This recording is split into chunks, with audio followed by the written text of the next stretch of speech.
If only they knew the homeless black single dad selling food was actually a billionaire. At just 32, billionaire tech founder Oena Okafor seemed to have everything: success, wealth, and influence powerful enough to silence an entire boardroom with a single look. His company dominated the tech world, his face appeared on magazine covers, and investors fought for a chance to sit at his table. But none of that mattered the night his world collapsed.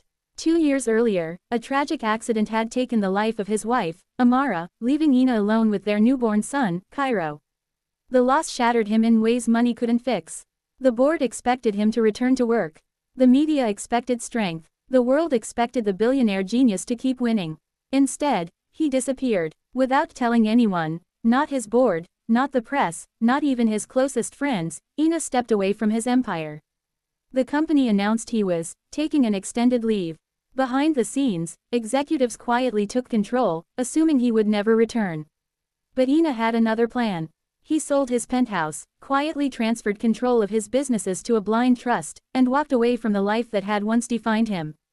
With a small backpack, a stroller, and his baby boy, he traveled across the country looking for something he hadn't felt in years: peace. They eventually arrived in a small town where nobody recognized his name. There, Oena rented a tiny room above an old convenience store and started a simple food cart on the corner of a busy street. Every morning before sunrise, he cooked homemade meals: rice bowls, grilled chicken wraps, and hot soup, selling them for just a few dollars. People saw a struggling single dad trying to survive. No one suspected the truth. Cairo grew up sitting beside the cart, laughing and waving at customers while Oena worked. The townspeople slowly grew fond of the quiet, respectful man who always smiled, even when business was slow. One regular customer was Mrs. Delgado, an elderly widow who could barely afford groceries.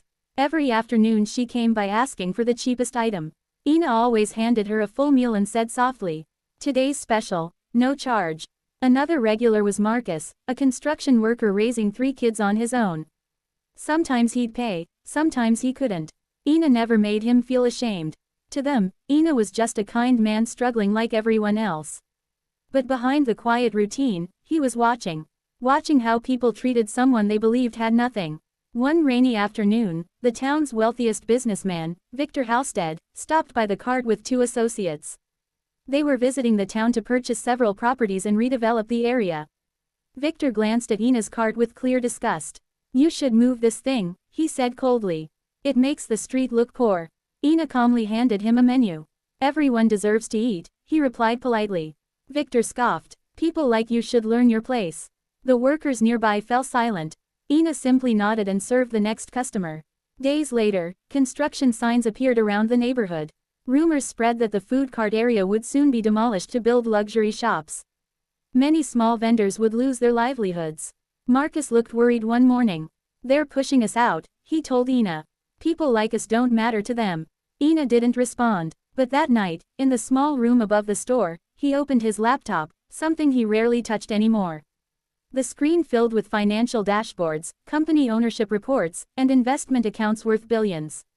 The truth was simple: Oena had never stopped being powerful. He had only stepped away to see the world without the filter of wealth.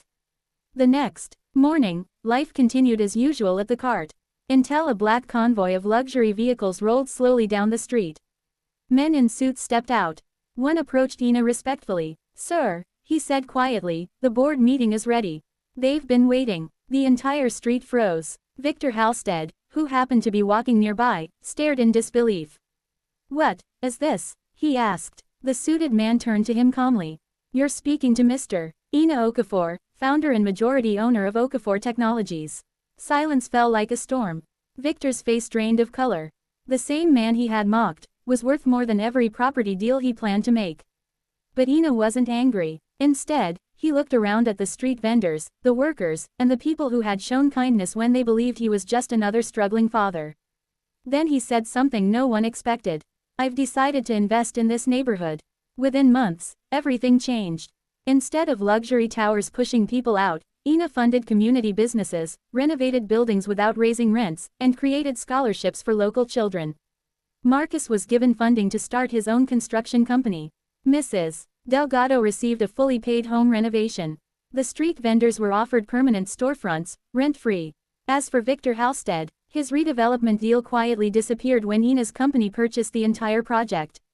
One evening, long after the crowds were gone, Oena closed his food cart for the final time.